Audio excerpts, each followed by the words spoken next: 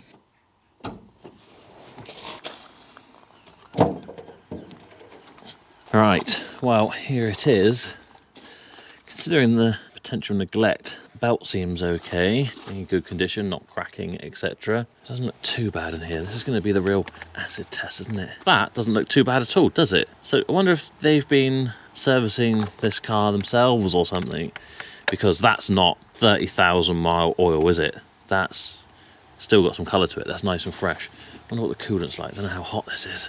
That looks pretty good as well. No signs of oil or anything in there. It's got a green colour to it. Shame this needs screws, so I can't just get into the air filter to kind of see how old and grubby that looks. But I still think, peace of mind, so we can do it a record, we ought to do at least an oil and filter change. Well, air filter as well, I guess. It's not going to cost a lot on this, is it? But I think it's been done, judging by that. That is not 7-year-old oil, but for what it costs, I think it's worthwhile doing for peace of mind. So let's get out on the road and see how it drives. All right then.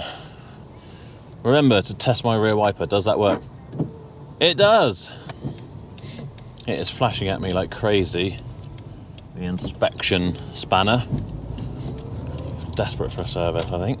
Well, straight off the bat, it seems okay. No weird noises from the engine. It doesn't feel like it's pulling in any weird directions, like the tracking's off or anything. The fans do work on different stages. How's the radio?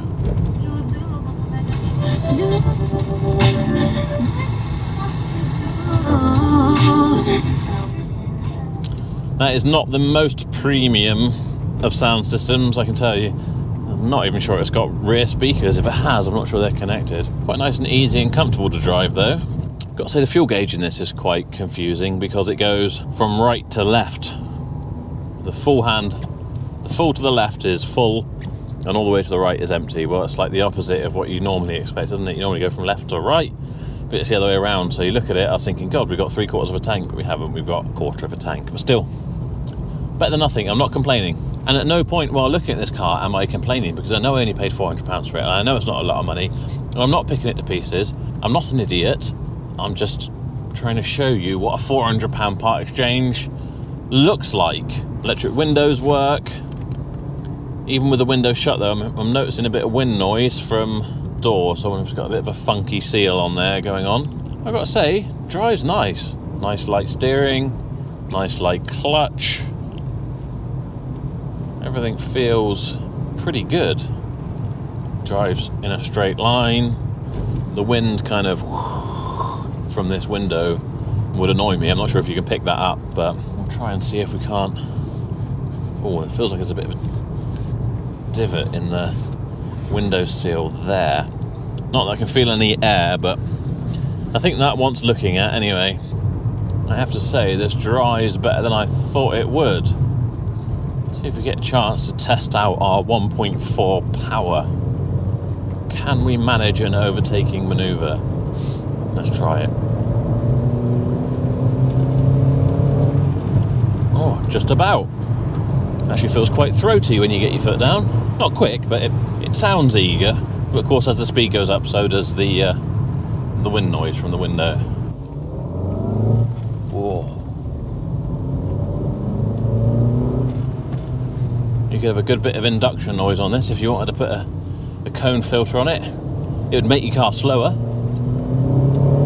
force feeding it hot air, but you'd impress all the girls at McDonald's.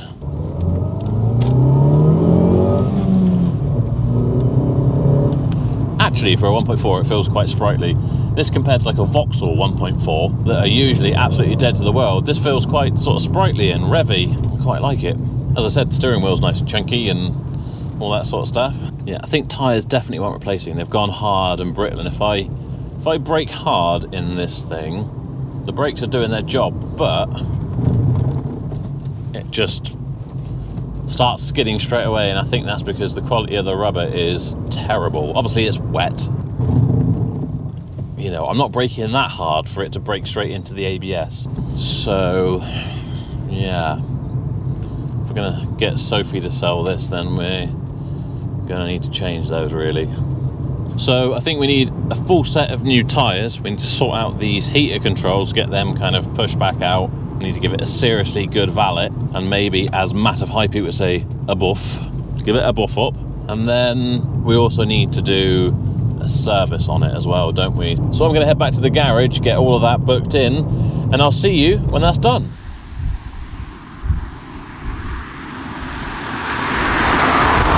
Right, so it's a few days later. Our headlight still has water in it, and this one still has a load of dead bugs, but ignore those bits. The rest of the car is looking 10 times better. I'm going to let Toby show you a little montage of how the car's looking now, and then join me in the office and we will talk about how much this has cost.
Right, so obviously it's looking a million times better, but let's talk about the money, how much I've spent and how much I think I might be able to make from this car. So, as you know, we took it in part exchange for 400 quid. I decided I wanted to put 4 new tyres on it, even though it had good tread. They just were cracked, perished, and just didn't seem that safe in the wet. So I bought 4 Riken tyres for £163.80 for the set. That's plus VAT, but obviously I'm going to claim that back. So £163.80 for those.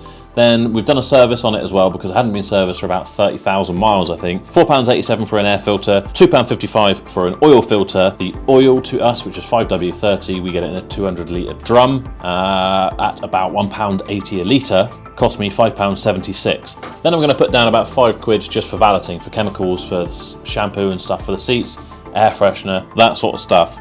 So that gives us a total of £581.98. But lots of people have said you need to include the labour when you do it. So fair enough. I have put down some time for Adrian to do the service and some time for Jordan to valet it. These are my raw wages costs. It doesn't include national insurance and PAYE contributions, all that sort of stuff. We won't get into that. But I'm just going to say about 65 quid of labour for me, trade as it were. Which brings us to £646.98. I think realistically we can sell this for 1,500 quid, and that shouldn't be too hard. That's not getting too carried away. I had a look around before, and they seem to be, on this sort of mileage, if they were a straight car without having a category against them, £2,400, around that figure. If you knocked a third off, which is what you normally do for a categorised car, that would have been about 1,600 quid. So I just think 1,500 quid would be a reasonable figure. It's a nice round figure, sounds right.